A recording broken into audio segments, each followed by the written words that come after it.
Hello, my dear esteemed participants. Myself Manan, and the trail of lectures which we have been heading along with happen to be premised upon the myths, the lore, and the tradition, and the discussions and deliberations on international relations. Now, one of the easiest ways to understand the actual scope and nature of international relations happens to be through one article which I have to undismissively accept is very much academic in nature and very much what you call puritanical in content, which is an article written in the International Affairs Journal in 1960 by Martin White, and the title of the article is there any international relations theory or not? So this is the article which we would be talking about, because it is the British school which is often negated, and the general idea or the general idiom which is followed by the scholars of international relations and diplomats all across the global polity happens to be that international relations is an American discipline, which it is not an American discipline, though one can safely surmise and accept in a very nuanced manner that it is a discipline. International relations is a discipline which is dominated by the American intelligentsia and the American academia. So, but here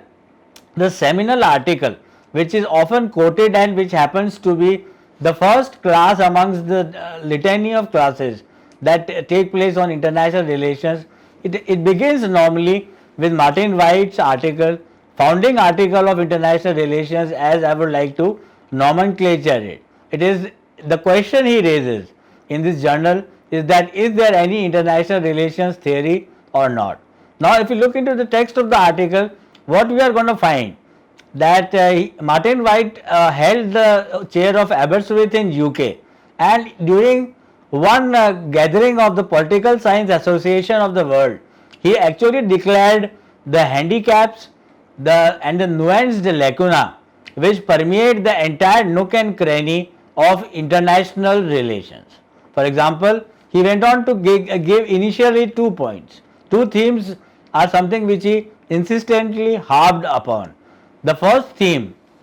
happens to be that of the fact that normally international relations, according to him, as part of the text, it happens to be a kind of a chapter, a last chapter in a political science book or in a political theory book. So, the importance of international relations even till date in the year 2020 is not fully realized by the non-Western academia and the African and the Latin American academia, though it is a preponderant discipline as far as United States of America is concerned. So, he talks about, he went to a conference, Martin White went to a conference whose details he has included in this seminal and key pioneering article, pioneering paper of his. He goes on to say that international relations is a neglected and marginalized discipline which needs to be resuscitated and which needs to be rejuvenated, and its significance needs to be re-emphasized as far as the larger study and academics of international relations and the global ecosystem of nations is concerned. This is one part of it. Then in the text he goes on to talk about the necessity of ending all peridation. Here, by ending all peridation, he refers to the idea that war should end, and he talks about a linkage amongst the autocracies and even the democracies of the world with the standard political science tenet of the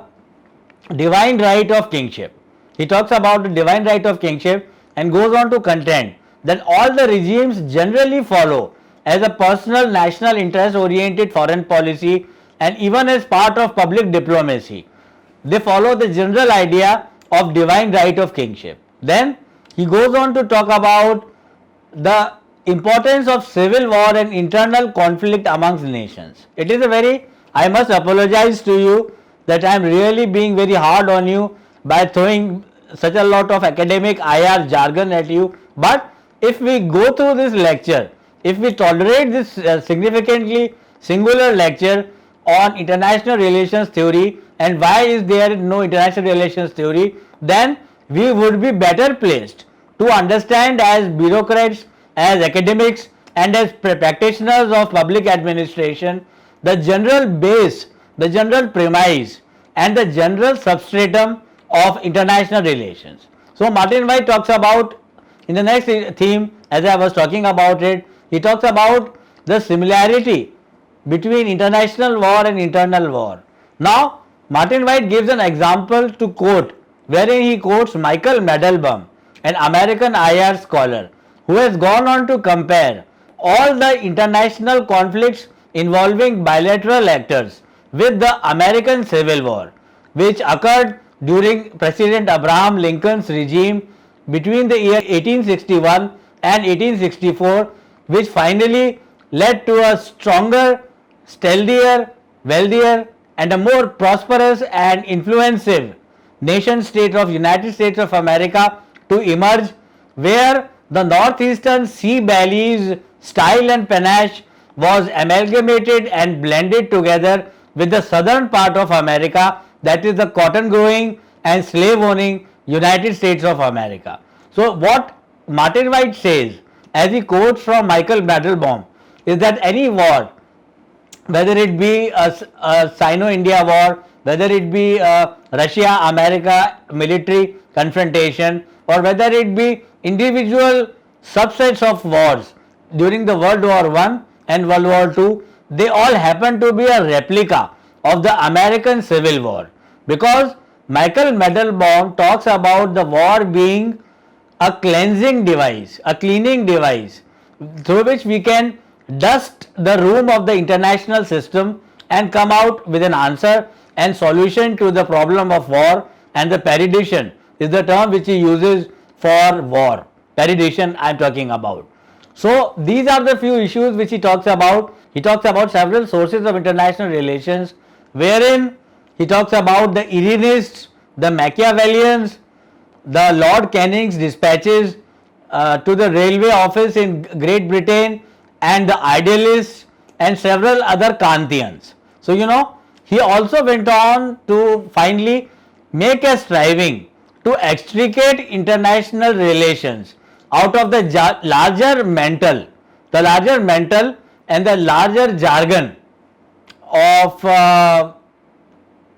international relations and social sciences, wherein he says that even treaties and the agreements which have been made between the various countries, they also serve as a kind of a source of international relations. Here Martin White equally congratulates and embeds the idea of the realist school of thought and the idiom of the idealist school of thought as being the trailblazing icons as far as the study and deliberations on international relations and world polity is concerned. If you talk about Irenists, Irenis is nothing, don't bother about the word Irenis, something which emanates out of an Italian nomenclature or the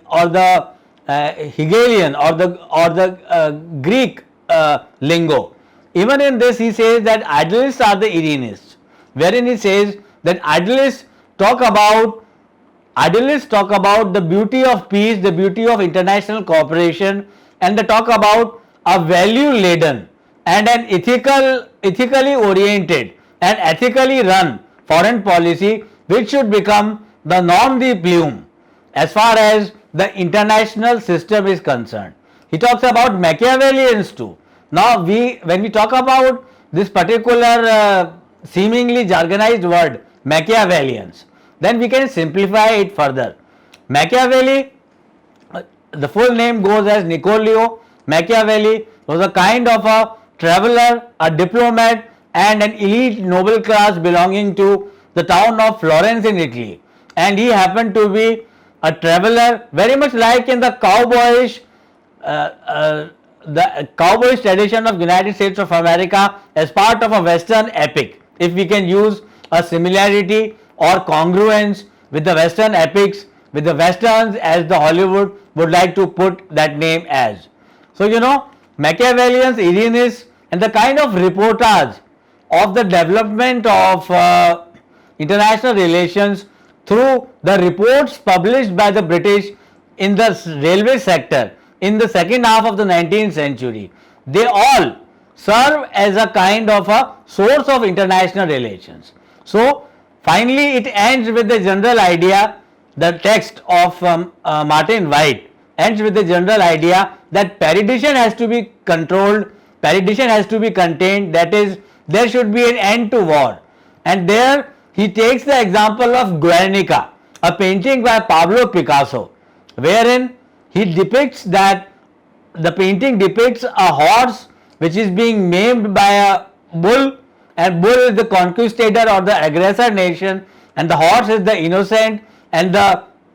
knight's white steed, which is one way we can put it. And in the end, there happens to be at the base of the painting the figure of a hand holding on to a sword with a stigmata symbol attached to the palm, which shows that religion and peace and civil society is the normal victim, is the normal catastrophe,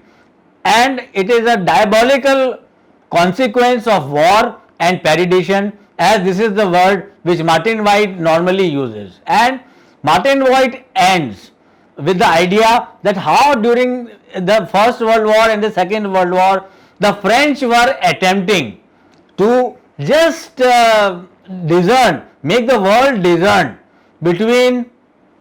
disarmament and security. They wanted, the French wanted that they wanted to avoid being overrun by the Third Reich, by Germany, and so they wanted that Germany should disarm. Germany should disarm, which, and this entire dilemma between peace, security and disarmament happens to be one of the core elements of the Martin White's international relations age. I would like to end by just a small, interesting and ponderous